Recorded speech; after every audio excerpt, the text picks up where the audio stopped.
എന്താണ് എല്ലാവർക്കും സുഖം തന്നെയല്ലേ? അപ്പളേ നമ്മ ഇപ്പൊ വന്ന് നിൽക്കുന്ന സ്ഥലം ഏതാണ്? നമ്മുടെ സ്വന്തം രാമശ്ശേരിയിലാണ്. അപ്പൊ രാമശ്ശേരി വന്നപ്പോ അബിക്ക് ഒരു ആഗ്രഹം പറഞ്ഞോ, ഇഡ്ഡലി കഴിക്കണം തോന്നി. അത്രേ ഉള്ളൂ. അപ്പൊ അതെ, ഞങ്ങൾ മൂന്നാളും കൂടി വന്നു ഇഡ്ഡലി കഴിക്കാൻ. ഒന്നും നോക്കിയില്ല, നമ്മുടെ സ്വന്തം രാമശ്ശേരിയിലുണ്ട്. അബിന്റെ ആഗ്രഹം അല്ലേ? അബിന്റെ ആഗ്രഹം അതങ്ങോട്ട് നടത്തി കൊടുക്കാം, ഈ ചിങ്ങത്തിൽ നടത്തി കൊടുക്കണം. അത്രേ ഉള്ളൂ. ഇഡ്ഡലി വാങ്ങി കൊടുത്തിട്ട് രാമശ്ശേരി ഇഡ്ഡലി. കുമ്മാട്ടിക്ക് പേര് കേട്ട നമ്മുടെ സ്വന്തം രാമശ്ശേരിയിൽ രാമശ്ശേരി കുമ്മാട്ടി കഴിഞ്ഞാൽ ഏറ്റവും പേരെടുത്ത ഒരേ ഒരു സാധനമാണ് രാമശ്ശേരി ഇഡ്ഡലി.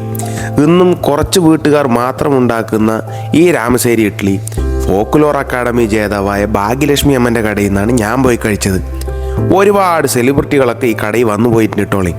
അപ്പോൾ എന്തായാലും ഇവിടെ വന്നിട്ട് ഇഡ്ഡലി കഴിക്കണമെന്ന് ഞമ്മൻ്റെ അഭി പറഞ്ഞപ്പോൾ നടത്തി കൊടുക്കാതിരിക്കാൻ പറ്റിയില്ല. ഇഡ്ഡലി, ചട്നി, സാമ്പാർ, ഇഡ്ഡലി പൊടി, അപ്പോൾ ഇതൊക്കെ കൂടിയിട്ട് ഒരു പിടുത്തം പിടിച്ചു. സംഭവം പടച്ചിട്ടുണ്ട്. ഇതിൽ എടുത്തു പറയേണ്ട ഒരു കാര്യം എന്താ കേട്ട് കഴിഞ്ഞാൽ കാന്തിൻ്റെ കാരം അതിട്ടേന്നുണ്ട്. പിന്നെ വേറൊരു കാര്യം, എന്തായാലും പാലക്കാട് ജില്ലയിൽ മാത്രമൊന്നുമല്ല രാമശ്ശേരി ഇഡ്ഡലി ഇപ്പോൾ ഉള്ളത്. കടൽ കടന്ന് പല രാജ്യങ്ങളിലും രാമശ്ശേരി ഇഡ്ഡലി കടന്ന് വിലസനുണ്ട്. ഇഡ്ഡലി കഴിച്ചവരൊന്ന് കമൻ്റ് ഇട്ടിട്ട് പാലക്കാട് വന്ന് കഴിക്കാത്തവരൊക്കെ ഒന്ന് കഴിച്ചിട്ട് പോയിക്കോളട്ടോളേ.